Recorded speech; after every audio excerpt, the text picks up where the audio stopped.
सत साहेब सतगुरु कबीर साहेब कबीर बीजक में एक एक करके भेद खोलते हैं। पहले उन्होंने सृष्टि रचना का भेद खोला, फिर पाखंडों का भेद खोला, फिर व्यक्ति को जगाने के लिए उन्होंने बहुत सी रमैनियाँ कही। और अब कबीर साहेब बताते हैं कि जितने भी देवों को पूजते हैं उन सभी देवताओं का त्याग कर दो। अब प्रश्न उठता है कि देवताओं का त्याग क्यों? क्योंकि ये सभी देवता धोखेबाज हैं। इन्होंने सिर्फ और सिर्फ छल किया है। कबीर साहब कहते हैं कि इतिहास उन्हीं का लिखा जाता है जो ताकतवर होते हैं, जो विजयी होते हैं। जो पराजित होता है, चाहे वो कितना ही न्यायप्रिय क्यों ना रहा हो, उसको कभी आदर नहीं दिया जाता। उसे हमेशा नकारात्मक दृष्टि से ही पेश किया जाता है। कबीर साहब कहते हैं, बहुतक साहस करुजिए अपना, तेहि साहिब से भेंट न सपना। कि मनुष्यों को अपने मन को कितना भी समझाओ, कितना भी साहस करो, मगर तुम्हारा काल्पनिक ईश्वर तुम्हें कभी नहीं मिलेगा। जिस ईश्वर को तुम कल्पना कर रहे हो, जिस ईश्वर की, वो तुम्हें कभी मिलेगा ही नहीं। क्योंकि खरा खोट जिन नहीं पर खाया, चाहत लाभ तिन मूल गवाया। क्योंकि जिसने अपनी अवधारणा मान्यताओं को किसी पारखी या संत की कसौटी पर कसाया नहीं, परखवाया नहीं, वो चाहे भले ही कितना भी लाभ क्यों ना चाहता हो, परंतु मेरी नजरों में वो अविवेकी है। क्योंकि बिना जांचे परखे इस माया का भेद नहीं मिलेगा। लोग कहते हैं कि केवल राम राम जपने से वो प्रभु मिल जाएगा, उस राम के दर्शन हो जाएंगे। लेकिन कबीर साहब भी स्पष्ट रूप से मना कर देते हैं इस चीज के लिए। वो कहते हैं कि जरूर मिलते हैं, राम नाम के सुमरन से राम नाम तो मिलते हैं, प्रभु राम भी मिलेंगे, लेकिन बिन देखे बिन अरस परस बिनु, नाम लिए क्या होई। और धन के कहे धनिक जो होवे, निर्धन रहे न कोई। कि जब तक तुम स्वयं जांच परख नहीं करोगे तो बताओ क्या लाभ है? क्या वो राम तुम्हें मिलेंगे? नहीं मिलेंगे। इसीलिए साहिब ने कहा, बिन देखे बिन अरस परस बिन, नाम लिए क्या होई। कितना ही भी नाम जपते रहो, कुछ नहीं होगा। ये नाम जपते जपते तो दुनिया चली गई। क्या पता कितने युग बीत चुके हैं। अगर सिर्फ नाम जपने से ही अगर पार हो जाता व्यक्ति, तो कितने ही लोग पार हो गए होते। लेकिन ये संसार तो फिर भी इसी भवसागर में गोते खा रहा है। क्यों? क्योंकि इन्होंने सिर्फ जिह्वा से नाम जपा, उस नाम को जिया नहीं, उसकी परख नहीं की कि हम जिस नाम को जप रहे हैं वास्तविक में ये नाम है क्या, ये किसका नाम है, इस नाम का अर्थ क्या है, इस नाम का भाव क्या है, इस नाम को जपने की विधि क्या है, किस भाव से इस नाम को जपना चाहिए, और उसके बाद इसकी परख कैसे करनी चाहिए। बिना जांचे परखे जो सिर्फ ऐसे ही नाम जपते रहेंगे तो उन्हें प्रभु का साक्षात्कार नहीं होगा। क्योंकि जैसे धन धन कहने से कोई धनिक नहीं हो जाता, उसके लिए धन कमाना पड़ता है। और जब धन कमाया जाता है तो उसके बाद ही व्यक्ति धनी बनता है। सिर्फ धनी कह देने से कोई धनी नहीं हो जाता। इसी प्रकार जब तक उस प्रभु को प्राप्त नहीं कर लिया जाता, जब तक उस प्रभु को परख नहीं लिया जाता कि हाँ, जिसे हम जानना चाहते हैं वो यही ईश्वर है, तब तक कैसे जानोगे, कैसे उस प्रभु को प्राप्त करोगे? नहीं कर पाओगे। और जिस भगवान की, जिस ईश्वर को तुम जानते हो, वो तो एक कल्पना मात्र है। तो इसीलिए कबीर साहब ने कहा कि तुम्हारा काल्पनिक ईश्वर तुम्हें कभी नहीं मिलेगा। कबीर साहब कहते हैं, समझ न परल पातरी मोटी, ओछी गांठ सबय भो खोटी। कि बिना जांचे परखे इस माया का भेद नहीं मिलता। मन की ग्रंथियां वह राग द्वेष, ये सब कुछ तो तुच्छ है, सांसारिक है। और जब मन की आशा रूपी रस्सी विवशता पूर्वक टूट जाएगी और बिना लक्ष्य प्राप्त किए संसार से जाने लगोगे, तब तुम्हें इसका भान होगा, इसका आभास होगा कि जिस चीज से हम राग करते थे, अर्थात जिससे हमारा प्रेम था, वो तो यहीं छूट गई। वे सभी व्यक्ति, सभी धन, सभी माया, सारी सब तो यहीं छूट रहे हैं। जिससे हम द्वेष करते थे वो भी यहीं रह गए। तो हम किस चीज के लिए ईर्ष्या द्वेष कर रहे हैं? ये संसार तो हमारा कभी था ही नहीं और अब हम यहां से चल रहे हैं। सारा जीवन हमने दूसरे की चुगली, निंदा, ईर्ष्या करने में और अपनी मान बढ़ाई सुनने में लगा दिया। जिस शरीर की हम मान बढ़ाई करवाते थे वो शरीर तो यहीं छूट रहा है हमारा। तो फिर हम किसके लिए लगे हुए थे अब तक? किसकी मान बढ़ाई? और जिसकी हम निंदा कर रहे थे उससे हम क्या लेकर जा रहे हैं?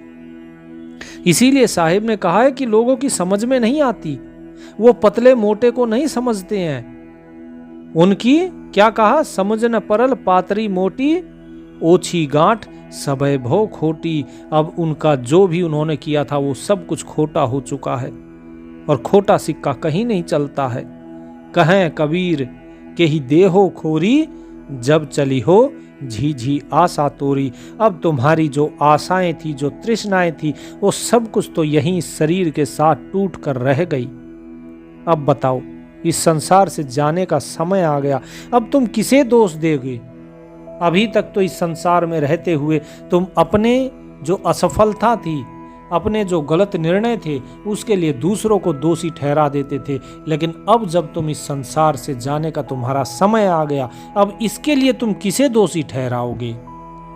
जिन देवताओं की तुम पूजा करते थे, चाहे ब्रह्मा, विष्णु, महेश, सुर, नर, गण, गंधर्व कोई भी हो, क्या कोई भी तुम्हारा सहायक बना इस संसार को छोड़कर जाते समय? क्या किसी ने भी तुम्हारी सहायता करी? किसी ने बचाया तुम्हें काल के फंदे से? नहीं बचाया ना।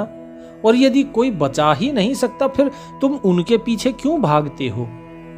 अरे क्या वृक्ष के एक एक पत्ते को पानी देने से क्या पत्ता हरा भरा रहेगा या वृक्ष हरा भरा रहेगा? कुछ भी नहीं, पूरा वृक्ष सूख जाएगा। लेकिन यदि जड़ में पानी डालोगे तो पत्ता भी हरा भरा रहेगा और वृक्ष भी। लेकिन ये चीज लोगों को समझ में नहीं आती। कबीर साहब आगे खुलासा करते हुए कहते हैं कि जिन देवताओं को तुम पूजते हो, जरा उनके चरित्र तो सुन लो कि उन्होंने किया क्या है। देव चरित्र सुनहु हो भाई, जो ब्रह्मा सो धियहु न साई। कि जो देवता हैं, उन देवताओं के बारे में सुनो कि तुम देवी देवता मानकर जिन्हें और उनकी पूजा अर्चना करते हो और अपने कल्याणार्थ उनका जाप करते हो, जरा उनका चरित्र सुन लो। सबसे बड़े देवता कौन है? ब्रह्मा जी। ब्रह्मा जी को प्रजापिता माना जाता है और उन्होंने अपनी ही पुत्री के साथ दुष्कर्म किया।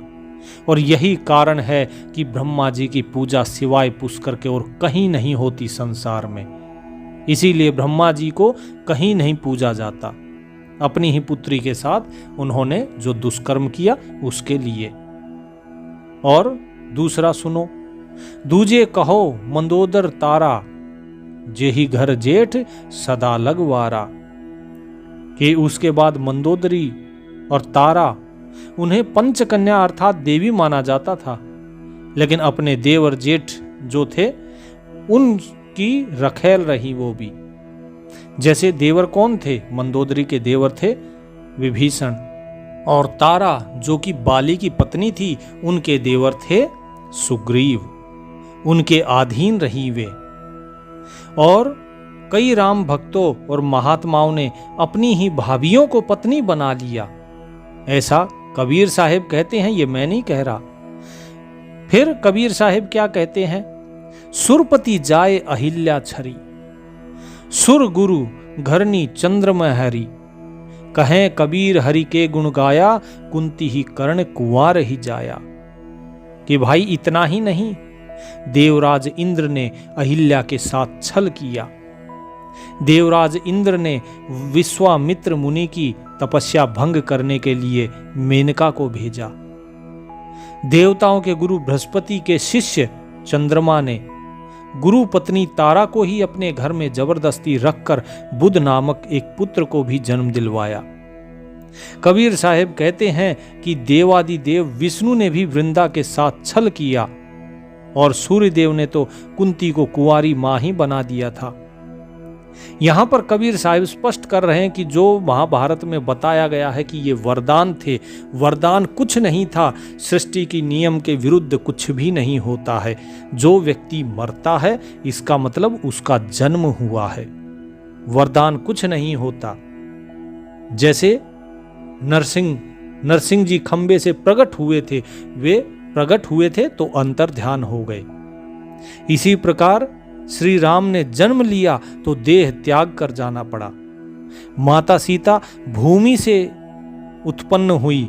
जब राजा जनक हल चला रहे थे तो खेत में, और अंत में भूमि में ही समा गई। इसी प्रकार कबीर साहब जो फूलों पर ही मिले थे, कमल के पत्र पे, फूल पे, और अंत में फूल ही हो गए, उनकी देह नहीं मिली। इसी प्रकार कबीर साहब कहते हैं कि कुंती जो कि कुंवारी मां बनी, ये सूर्य ने उनके साथ छल किया। इसी प्रकार इंद्र ने उनके साथ छल किया जो अर्जुन पैदा हुआ, और पवन की छल के कारण भीम पैदा हुए। तो किन देवताओं की आप उपासना कर रहे हो?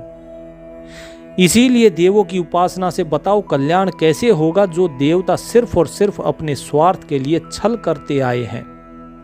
तात्पर्य यह है कि ज्ञान वैराग्य संपन्न गुरु की उपासना से ही कल्याण होगा, अन्यथा कल्याण नहीं होगा। चाहे कितने ही देवी देवताओं को पूज लो, ये सारा संसार पूजा कर रहा है। कोई कुछ मन्नत मांगता है, कोई कुछ मन्नत मांगता है। हर एक दर दरवाजे पे, हर एक मंदिर पे, चौखट पे जाते हैं, मंदिर मस्जिद की, और वहां पे मन्नतें मांगते हैं। उसके बाद भी सारा संसार दुखी है, क्योंकि जिनकी उपासना कर रहे हैं, जिनकी मन्नतें मांग रहे हैं, वही लोग छल कर रहे हैं। वो सिर्फ अपने स्वार्थ के लिए छल करते हैं। कबीर साहब अपनी रामायणी 82 में कहते हैं, सुख के वृक्ष एक जगत्र उपाया, समझ न परल विषय कुछ माया, छो छत्री पत्री युगचारी, फल दुई पाप पुण्य अधिकारी। झूठी मान्यताओं की दुनिया को सुख वृक्ष कहकर मनुष्य अपनी अज्ञानता ही सिद्ध कर रहा है। अर्थात जो संसार की झूठी मान्यताएं हैं, इस देवता की पूजा करो, फलाने देवता की पूजा करो, ऐसे करोगे तो ये फल मिलेगा, वो करोगे तो वो फल मिलेगा। कोई भैरव जी की कर रहा है, कोई कृष्ण जी की कर रहा है, कोई किसी की, कोई किसी की। कबीर साहब कहते हैं ये सारी झूठी मान्यताएं हैं, और इस झूठी मान्यताओं को मानकर ये दुनिया कहती है हमें सुख मिलेगा, नहीं मिलेगा। इससे ये संसार अपनी अज्ञानता ही सिद्ध कर रहा है, क्योंकि उसे विषय वासना भी दिखाई दे नहीं रही है, जिसमें पड़कर संसार जल रहा है। इस विषय वासना में ही तो जल रहा है। पूर्व काल से ही, मतलब जो संसार में इस जगत के 6 चक्रवर्ती हुए हैं, वे जो 6 चकवे कई बार बोला जाता है, 6 चकवे, उनको चक्रवर्ती को ही चकवे कहा गया है, कि जो आदिकाल से ही 6 चक्रवर्ती सम्राट इस पूरी धरती के जो हुए हैं, वे रजवाड़े और पोथी पत्रे बाचने वाले पंडित आदि भी इस विषय वासना से मुक्त नहीं है। इस विषय वासना में पड़कर पाप पुण्य कर्म करके दुख सुख पाते रहते हैं। तात्पर्य यह है कि मूढ़ मनुष्य का मन विषयों में ही सुख मानता है और उन्हें वर्णातीत समझकर अच्छे बुरे आचरणों में लीन रहता है। तो अब जरा सोचिए कि यदि विषयों में ही जो सुख मानेगा, तो परमात्मा कहता है कि तुम जिसमें सुखी हो, जिसमें तुम्हारा प्रेम हो, मैं तुम्हें वही दूंगा, क्योंकि परमात्मा आपसे बहुत प्रेम करता है। जो आप मांगोगे वो देगा। आपको विषय चाहिए तो आपको विषयों में ही फंसा देगा। आपको यदि कर्म योनि चाहिए तो कर्म योनि मिलेगी, और यदि आप सिर्फ भोगों में फंसे रह जाओगे तो फिर केवल और केवल पशु पक्षी कीड़े मकोड़े की भोग योनि ही मिलेगी। इसमें ईश्वर की कोई गलती नहीं है। प्रभु तो हमेशा से ही जीव को प्रेम करते आए हैं और हमेशा प्रेम करते रहेंगे। इसीलिए ये जो चाहता है इसे वो ही मिलता है। जो संसार में लिप्त रहता है उसे संसार मिलता है, और जो उस सार के साथ एक होना चाहता है उसे वो सार मिलता है। लेकिन मनुष्य है कि समझता ही नहीं है। मनुष्य तो हमेशा ईश्वर में भी कमी निकालना चाहता है। बहुत से ऐसे लोग होते हैं जो संतों के साथ बहस करते हैं। एक बार ऐसा ही व्यक्ति बहस करने आ गया कबीर साहब के पास और बोले अरे कहाँ तुम भगवान की बात करते रहते हो, भगवान में अकल थोड़ी ना है, मैं नहीं मानता भगवान को। बोले क्यों भाई, अकल क्यों नहीं है भगवान में? बोले चलो आओ दिखाते हैं आपको। बोले चलो भाई देखें हम भी तो कि भगवान में अकल कैसे नहीं है। हमें तो आज तक कभी भगवान में कोई कमी दिखाई दी नहीं। ईश्वर की बनाई रचना में कभी कमी हो ही नहीं सकती। हो गया और जाके बोलता है बगीचे में कि देखो बेचारी नाजुक सी बेल है, इस नाजुक सी बेल पे इतना भारी कद्दू लगा दिया। बोले अरे इतनी नाजुक सी बेल जो है इस पे कोई छोटा फल लगाना था, इतना भारी कद्दू बेचारी इसका बोझ कैसे उठाएगी? बोले चलो ठीक है। बोले आओ और दिखा देते हैं तुम्हें भगवान की मूर्खता। बोले देखो ये आम का वृक्ष, कितना बड़ा आम का वृक्ष है, अरे इस पे लगा देता कद्दू। जो बड़ा पेड़ है उस पे तो छोटे छोटे आम लगा दिए, और जो बेचारी छोटी सी पतली सी बेल है उस पे इतना भारी कद्दू। तभी जो है एक आम ऊपर से टूटा और उसके सर पे गिरा, और जैसे ही सर पे गिरा बोला हाय राम। बोले क्या हुआ? कबीर साहब ने पूछा राम की याद आ गई, क्या हुआ? बोले अरे ऊपर से देखा नहीं आपने आम गिरा सर पे, कितनी तेज लगा है। कबीर साहब बोले अब जरा सोचो, यदि इसी वृक्ष के ऊपर अगर कद्दू लगता तो तुम्हारा क्या हाल होता। ईश्वर कभी कोई गलत काम नहीं करता है। ईश्वर की सृष्टि में दोष निकालना ये मूर्खता और अज्ञानता की निशानी है। तो कबीर साहब यही कहते हैं कि ये जगत जो है अपने विषय वासनाओं में फंसा हुआ है, पाप पुण्य के बीच में फंसा हुआ है, इससे ये अपनी अज्ञानता ही सिद्ध कर रहा है। स्वाद अनंत कुछ वर्णी न जाई, कर चरित्र सोता ही समाई, जो नटवट साज साजिया, जो खेले सो देखे बाजिया, मोहा बापुरा युक्ति न देखा, शिव शक्ति विरंच नहीं पेखा। अर्थात कबीर साहब कहते हैं कि जैसे नट है, नट की तरह नकली श्रृंगार और विषय वासना में खेलना और उसी को ही अपनी सफलता मानना एक मोह या भ्रम ही है। और ऐसे लोग विवेक पथ से रहित होकर दुख मुक्त नहीं हो पाते, वे दुख में ही फंसे रह जाते हैं। कैसे? जिस प्रकार नट नकली श्रृंगार करता है, इसी प्रकार व्यक्ति भी नकली श्रृंगार करता है। जिसको जैसा बनाया है वो वैसा नहीं रहना चाहता, वो इस पर क्रीम पाउडर और पता नहीं क्या क्या सामान लगा लगा के प्रसाधन का सारा सामान पोत लेता है, सेंट मारेगा, अपने आप को अच्छा दिखाने की कोशिश करता है। स्त्रियां बाहर जाएंगी सज संवर के जाएंगी, जो जैसा हो वैसा दिखाने की कोशिश नहीं करता, वो बनावटी चीजें दिखाता है बाहर जो कि वो वास्तव में है नहीं। तो यही तो है विषय वासनाओं का खेल, जिसमें वो उलझा हुआ है कि जो नहीं है वो लोगों को दिखाता है। तो जाहिर सी बात है कि दूसरे लोग भी आपको वही दिखाएंगे जो वो स्वयं नहीं है। वे अंदर से कितने ही अच्छे हों या बाहर से कितने ही बुरे दिखाते हों, या अंदर से कोई कितना ही बुरा हो लेकिन बाहर से आपको बहुत ही अच्छा दिखाता हो अपने आप को, और आप उसी में फंस जाते हैं। सोचते हैं ओहो बड़ा ही भला व्यक्ति है, ये तो बड़ा ही संत आदमी है, और उसके बाद जब वास्तविकता समझ में आती है तो आप अपना माथा पीटते हैं कि ये क्या हो गया, हम कहाँ फंस गए।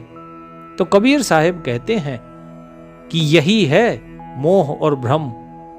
ऐसे लोग जो हैं वो विवेक के पथ पर नहीं चलते, और जो विवेक का इस्तेमाल नहीं करता वो दुखों से मुक्त नहीं हो पाता। जो लोग ये समझते हैं कि देवी देवता की पूजा उपासना करके मुक्त हो जाएंगे, तो ये उनका भ्रम है। ना तो उन्हें सुख मिलेगा और ना ही वो मुक्ति को प्राप्त करेंगे, क्योंकि शिव, शक्ति, ब्रह्मादि जितने देवी देवता हैं वो स्वयं भी माया में ही मोहित हो रहे हैं, वो माया से परे नहीं हो पाए हैं। इसीलिए कबीर साहब कहते हैं कि विष्णु के लक्ष्मी हुई बैठी, शिव के भवन भवानी, पंडा के मूरत हुई बैठी, तीर्थ में भई पानी, माया महा ठगनी हम जानी। तो ये माया तो सभी को ठग रही है। शिव के यहाँ वो भवानी बन के बैठी हुई है, विष्णु के यहाँ लक्ष्मी बन के बैठी हुई है, ब्रह्मा के पास ब्रह्माणी बन के अर्थात सरस्वती बन के बैठी हुई है। ये सारे देवी देवता सभी फंसे हुए हैं इस माया में, और जो स्वयं फंसा है वो आपको मुक्त कैसे कर देगा? यदि उसे मुक्ति का रास्ता पता होता तो स्वयं मुक्त नहीं हो जाता। पर्दे पर्दे चल गई समझ परी नहीं बान, जो जाने सो बाच ही, नहीं तो होत सकल की हान। कबीर साहब कहते हैं कि विषयासक्ति रूपी पर्दे के भीतर ही मनुष्य सारे दुराचरण पर चलते हैं, दुराचरण करता है। वो अपने स्वभाव की परख नहीं कर पाता, जबकि कुछ लोग अपने अज्ञान एवं दुर्गुणों को परख लेते हैं और उन्हें त्याग कर बच जाते हैं।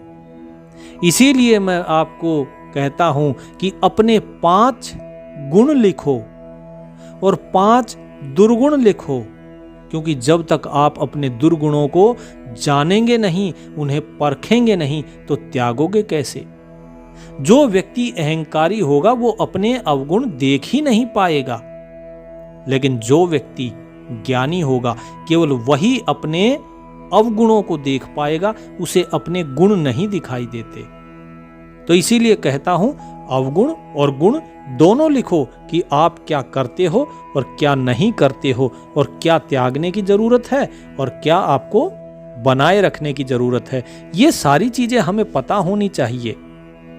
कबीर साहब अपनी 83वीं रामायणी में कहते हैं कि इस संसार में अलग अलग कर्म विभाग बांट दिए गए कि ये व्यक्ति ऐसा करेगा, वो व्यक्ति वैसा करेगा, इसका कर्म ये दूसरा काम नहीं कर सकता। और इस प्रकार से समाज को जो है नरक की तरफ, अज्ञान की तरफ और दुख की तरफ ढकेल दिया। कैसे? छत्री करे क्षत्रिया धर्मा, सवाई वाके बाढ़े कर्मा, जिन अवधु गुरु ज्ञान लखाया, ताकर मन ताही ले धाया। अर्थात गुरुओं और जो पुरोहित हैं उन्होंने क्षत्रियों को ये उपदेश दिया कि जो दुष्ट व्यक्तियों का वध, हिंसक पशुओं की हत्या और आक्रामकों से युद्ध, ये सभी शुभ कर्म हैं, और इसी प्रकार राजा युद्ध जीतेगा तो राज्य भोगेगा, और मारा जाएगा तो स्वर्ग की प्राप्ति होगी। और इन्हीं उपदेशों को सत्य एवं कर्तव्य मानकर सब वही कर्म करने में लग गए, और राष्ट्र की उन्नति एवं क्षमता बढ़ाने के लिए क्षत्रियों एवं शासकों का यही कार्य बन गया। क्या कहते हैं गीता में? जब अर्जुन मना कर देता है युद्ध करने के लिए, तो श्री कृष्ण कहते हैं हतोवा प्राप्स्यसि स्वर्गम जित्वा भोक्ष्यसे महीम, कि हे अर्जुन, तुम यदि मारे जाओगे तो स्वर्ग भोगोगे, और यदि जीवित रहोगे और इस युद्ध में विजयी होगे तो तुम इस राज्य को भोगोगे। तो साहिब उसी चीज की तरफ इशारा कर रहे हैं कि संसार में ये सारे नियम बना दिए, लोगों को इस प्रकार से बहकाया गया। कबीर साहिब कहते हैं क्षत्रि सोजो कुटुम सो जूझे, पांचों मेट एक के बूझे, कि असली क्षत्रिय तो वह है जो हृदय के अंदर पनपने वाले काम, क्रोध, मद, लोभ, मोह, अहंकार, आलस्य, निंदा, प्रमाद, ईर्ष्या, द्वेष, चुगली, निंदा, मान, बड़ाई आदि निजी कुटुंबियों को परास्त कर देता है। इन सभी का ये कुटुंब है, पूरा कुनबा है इनका, ये काम, क्रोध, मद, लोभ, मोह, अहंकार, ये सब इन सभी के अलग अलग बेटा बेटियां हैं। ईर्ष्या, द्वेष, निंदा, चुगली, निंदा, मान, बड़ाई, ये सब। बोले जो इनको हराता है वो असली क्षत्रिय है, और महर्षि याज्ञवल्क जब उनसे पूछा गार्गी ने कि बताइए ब्राह्मण कौन है, तो उन्होंने भी यही कहा था कि ब्राह्मण वो है जो इस संसार से जाने से पहले उस ब्रह्म को जान लेता है, उस ईश्वर को जो जान लेता है, केवल वही ब्राह्मण है। योवा एतत् अक्षरम विदित्वा अस्मान लोकात् प्रेति स ब्राह्मण। और क्षत्रिय वो है जो उस ब्रह्म को जानने से पहले अपने अंदर के इन शत्रुओं से जूझ रहा है। और वही चीज सतगुरु कबीर साहिब यहां बताते हैं। वो कहते हैं कि जीव मारे जीव प्रतिपारे, देखत जन्म आपनो हारे, हाले करे निशाने घाऊ, जूझ परे तहां मन मथराऊ। अर्थात कि आध्यात्मिक क्षत्रिय जो है, जैसे कि बताया कि वो अपनी पांचों इंद्रियों को वश में करके अपने अद्वितीय चेतन जीव को समझकर स्वरूप स्थिति का सम्राट बन जाता है। अर्थात वो स्वयं ही स्वयंभू हो जाता है जब वो अपने आप को, अपने स्वरूप को समझ लेता है। परंतु जो लोग हिंसा पर विश्वास करते हैं और दूसरों को दुख पहुंचाते हैं, दूसरे के राज्यों पे आक्रमण करते हैं, वे धीरे धीरे अपना ही जीवन खो रहे हैं। ऐसे क्रोधी और तामसिक लोग जरा जरा सी बात पर अस्त्र शस्त्र उठा लेते हैं और राजा लोग भी उन्माद में पड़कर बात बातों में दूसरों से युद्ध करते रहते हैं। ये युद्ध किस लिए होते हैं? ये युद्ध है अपने अहंकार का प्रदर्शन। ये सब कुछ अपनी ताकत का प्रदर्शन, अपने अहंकार की पुष्टि के लिए ही तो है। और क्या है ये सब? बाकी जो अपनी रक्षा के लिए युद्ध किया जाता है वो चीजें साहिब कहते हैं कि समझ में आती हैं, लेकिन जहां अपनी रक्षा ना हो और केवल हिंसा ही की जाए, दूसरे पर अधिकार स्थापित करने के लिए किया जाए, ऐसा युद्ध क्या अपना सर्वनाश नहीं है? साहिब कहते हैं मन मथ मरे न जीवे, जीव ही मर न होए, शून्य स्नेही राम बिन चले अपन पो खोए। कि यदि काम क्रोध आदि जो मानसिक व्याधियां हैं ये मर जाएं और जीवन पर्यंत पुनः न आए तो मनुष्य को जन्म मरण के चक्र में नहीं पड़ना पड़ेगा। क्या समझे कि साहिब ने स्पष्ट किया कि जन्म मरण चक्र का जिसमें आप फंसे हुए हैं उसका कारण क्या है? आपकी वासनाएं। वासनाओं के कारण ही मनुष्य का जन्म होता है। मनुष्य के कई शरीर हैं। एक स्थूल शरीर जो हमें दिखाई देता है, एक है सूक्ष्म शरीर जो कि मृत्यु के बाद रहता है, और एक कारण शरीर भी है जो कि वो होता है जो सूक्ष्म शरीर से भी परे है, जो मनुष्य के अंदर वासना रहती है, जो बीज होता है। इस वासना रूपी बीज से ही मनुष्य की इस संसार में उत्पत्ति हुई है। इसी के कारण जीव बार बार अलग अलग शरीर धारण करता है। लेकिन यदि ये वासनाएं, ये काम क्रोध आदि जितनी आपकी मानसिक बीमारियां हैं, अगर यही खत्म हो जाएं, तो आपका जन्म मरण का चक्र अपने आप ही छूट जाएगा। नाम यही तो करता है। जब आपका ध्यान नाम में होता है तो जाहिर सी बात है काम क्रोध आदि के लिए आपके पास समय ही नहीं रहेगा।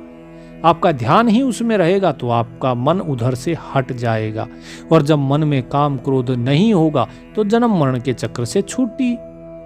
लेकिन जन्म मरण चक्र से छुट्टी तब होगी जब आप उस नाम के अर्थ को, भाव को, विधि को समझेंगे, जानेंगे और आत्मसात करके उसे जिएंगे। केवल खाली नाम जपने से नहीं होगी। साहिब कहते हैं शून्य स्नेही राम बिनु चले अपन पो खोए, कि जो लोग शून्य एवं कल्पना के प्रेमी हैं तथा लौकिक भोगों और परोक्ष मान्यताओं में उलझे हैं, वे स्वरूप राम के बोध से दूर ही रहते हैं और कल्याण रूपी अवसर को गंवा देते हैं। इसका मतलब है कि जो मान्यताओं में उलझ गए और जो लोग ये सोचते हैं कि शून्य में समाधि लगाएंगे या शून्य में हमें कुछ मिलेगा, नहीं, बोले कुछ भी नहीं मिलेगा। जो इस प्रकार की कल्पना कर रहे हैं वे कल्पनाओं में ही उलझ कर रह जाएंगे। इसीलिए अपने आत्म रूप को जानो। जो आत्मा राम आपके अंदर बैठा है उसे जानो, स्वयं को जानो, लेकिन इस शरीर को नहीं। आप स्वयं को शरीर माने हुए हैं।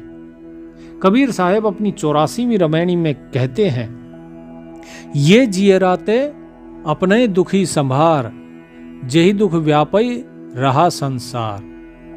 कि जिस मोह रूपी दुख से संसार के लोग पीड़ित हैं उसे त्याग कर अपने आप को बचाया जा सकता है, लेकिन यदि उसे नहीं त्यागा तो बताओ कैसे बचोगे। माया मोह बंधा सब लोई, अल्प लाभ मूल गो खोई। मोर तोर में सबे बिगूचा, जननी गर्भ बोद्र मां सूता।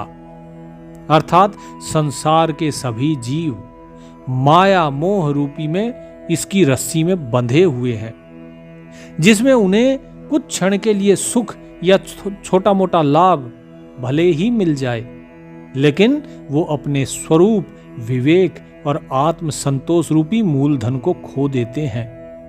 लोगों को लगता है अरे थोड़ा सा झूठ बोल लिया क्या हुआ, इससे थोड़ा सा प्रशंसा मिल जाएगी या थोड़ा सा धन मिल जाएगा। व्यापारी लोग झूठ बोलते हैं, अरे जी हमारी तो इतनी लागत ही नहीं है जितना आप मांग रहे हो, नहीं जी हम इतने में नहीं देंगे। झूठ किस लिए बोलना, स्पष्ट कहो कीमत इतनी है, इतने में ही मिलेगा, बस झूठ नहीं बोलना। लेकिन लोग झूठ बोलते हैं। बहुत से लोग कहते हैं अरे आटे में नमक जितना झूठ तो चलता ही है। क्यों चलता है? यही तो है लोगों को फंसाने का तरीका। झूठ तो झूठ होता है।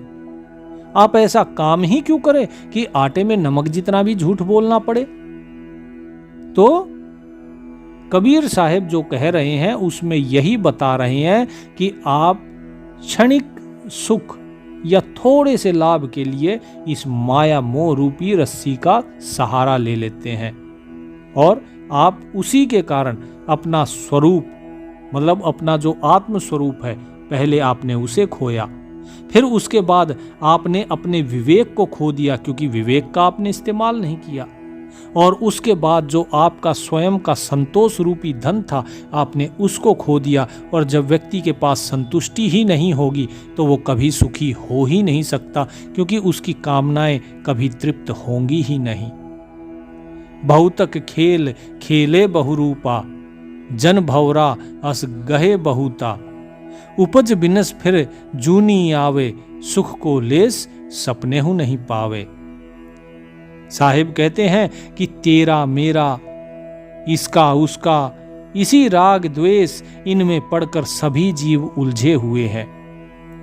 जब रामायण में भी लक्ष्मण ने श्री राम से पूछा कि भैया ये माया क्या है, तो श्री राम ने कहा कि मैं और तोर मोर ते माया, यही बस कीनी जीवन काया। कि मैं मेरा तुम तुम्हारा, यही माया है।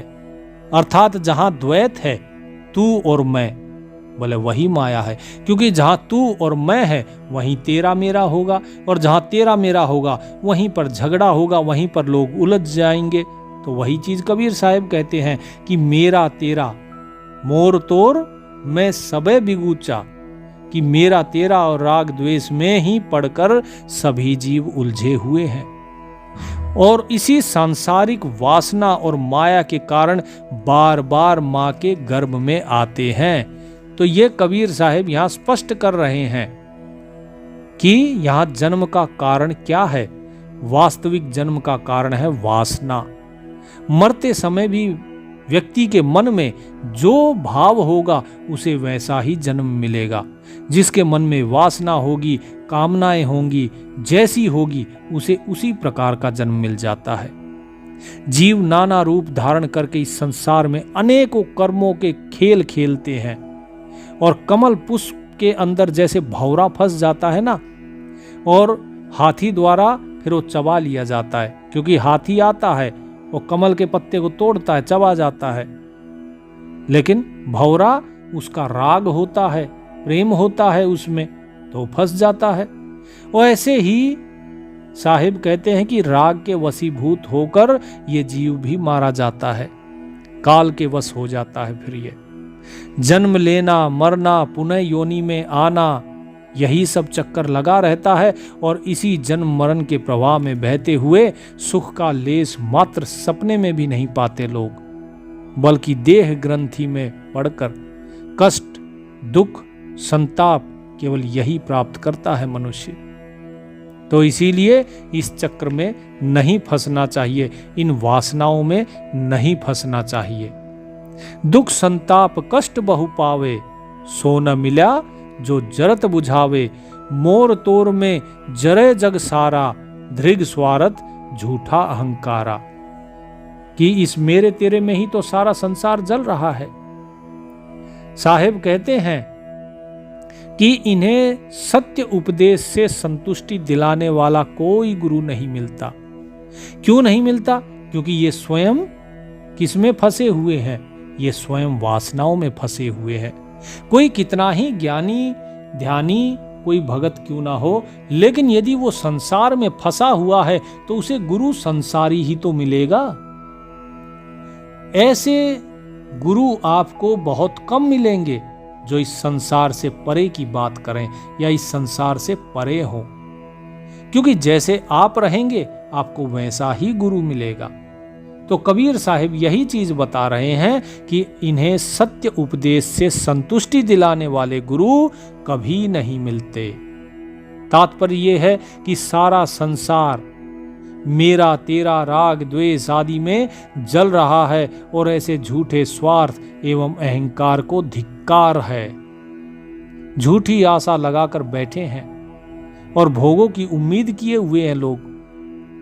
ये भी सोचते हैं, झूठी आशा लगाए हुए हैं कि अरे हम पार हो जाएंगे, हम भजन कर रहे हैं, हम 1 घंटा सुमिरन करते हैं, 2 घंटा सुमिरन करते हैं, लेकिन आप चाहे 10 घंटा सुमिरन करो, उसके बाद आपका बाकी के 14 घंटे ध्यान कहाँ पे है? संसार में। पलड़ा किसका भारी? संसार का। तो जाहिर सी बात है मुक्ति तो होगी नहीं।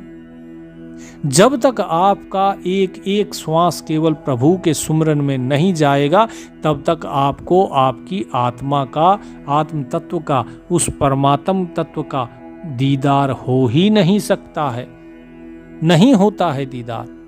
कोई व्यक्ति कितना ही बड़ा साधु क्यों ना हो, कितना ही बड़ा सन्यासी क्यों ना हो जाए, लेकिन उसका दीदार नहीं होगा।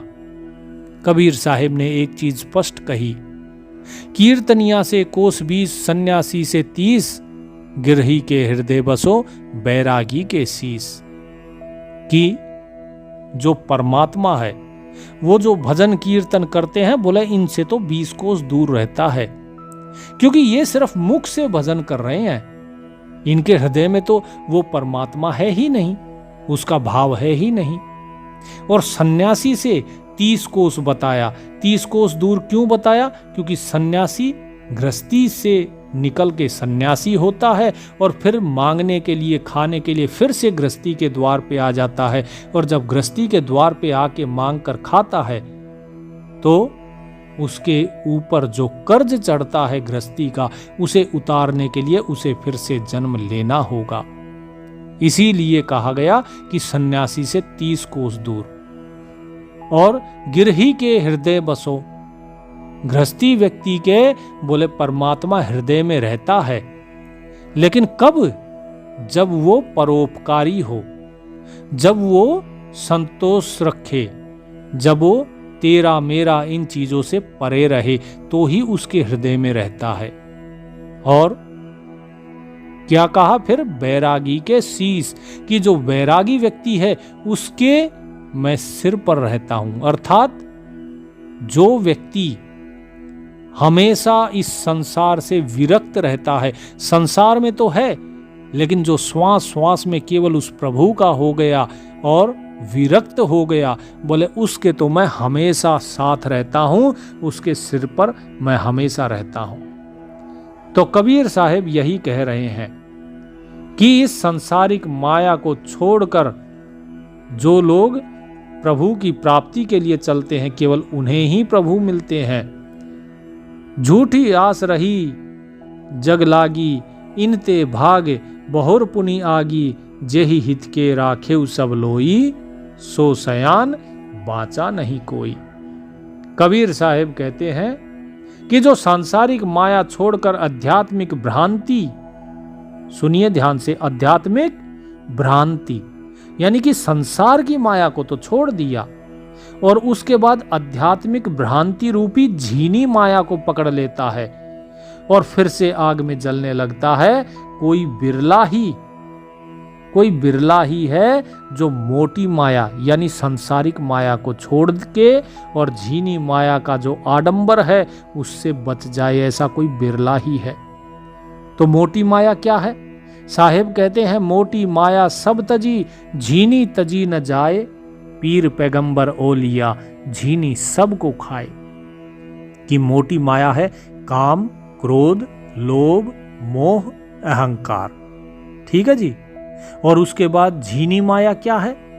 झीनी माया हो गए फिर आपके आडंबर, झूठी मान्यताएं, जहां पर आप पूजा करते हैं, पूजा पाठ करते हैं, ध्यान करते हैं, साधना करते हैं। किसकी? देवी देवता, जो लोग मर चुके हैं, जिनका शरीर नहीं है, जो जिंदा नहीं है, जिंदे को छोड़ के बाकी आप जिसकी भी पूजा करते हैं सब कुछ आडंबर है। चाहे आप मंदिर में जाओ, मस्जिद में जाओ, गुरुद्वारे में जाओ, गिरजाघर में जाओ, कहीं भी जाओ, ये है झीनी माया। तो साहेब कहते हैं मोटी माया को तो कोई भी त्याग देता है, लेकिन ये झीनी जो माया है इसे नहीं त्याग पाते, क्योंकि ये झीनी माया है आध्यात्मिक माया।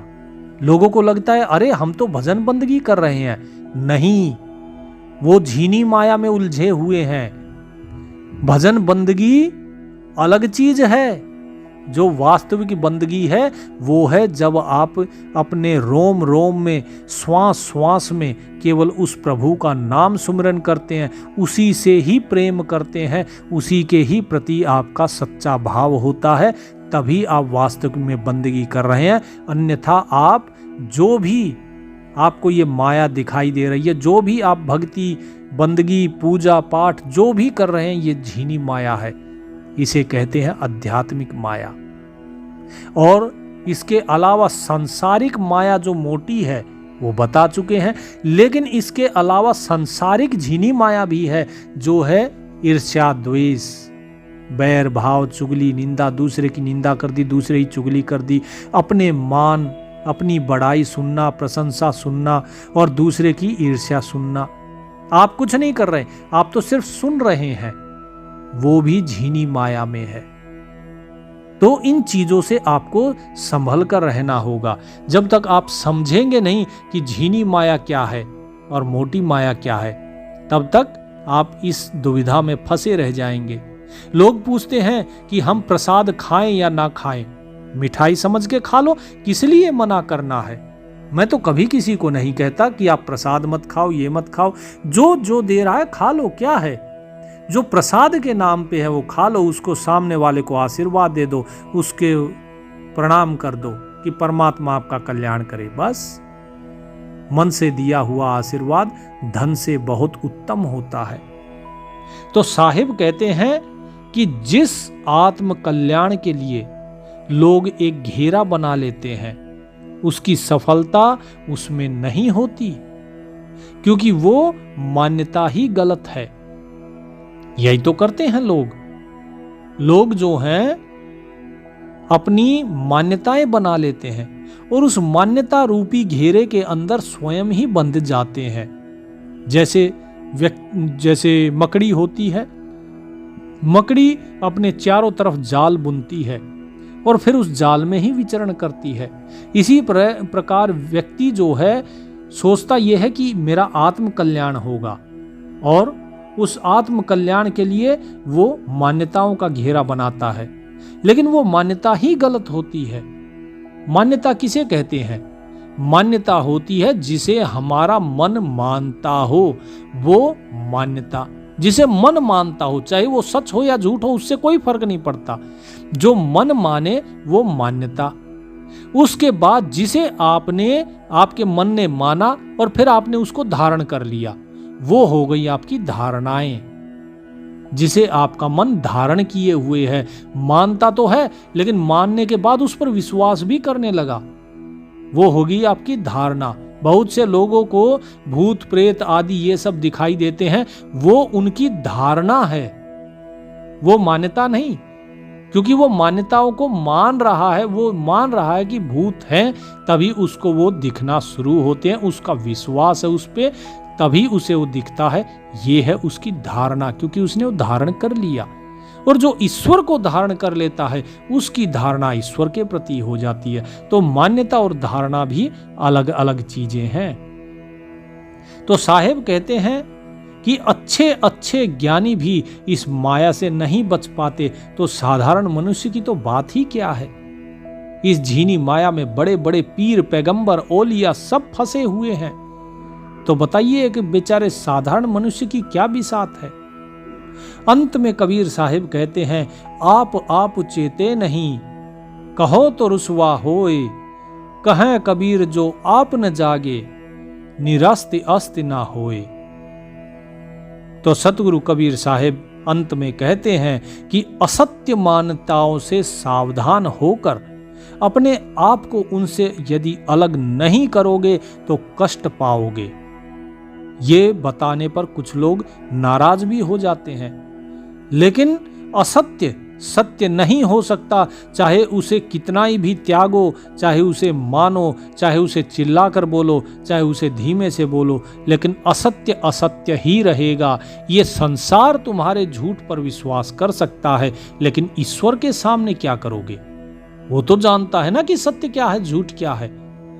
तो आप अपने विवेक का इस्तेमाल कीजिए और समझिए कि सत्य क्या है और झूठ क्या है। ये विवेक किस लिए दिया? ये विवेक ही तो है जो आपको आत्मबोध कराता है। ये विवेक ही है जो आपको आपका आत्म अनुभव कराएगा। अगर आपने विवेक से ही कार्य नहीं किया तो फिर इस संसार की माया में ही फंस कर रह जाएंगे। तो कबीर साहिब का यहाँ पर जो रमैणी प्रकरण था वो पूरा होता है। इसके बाद अब चलेगा शब्द प्रकरण, जो कि कबीर बीजक का द्वितीय प्रकरण है।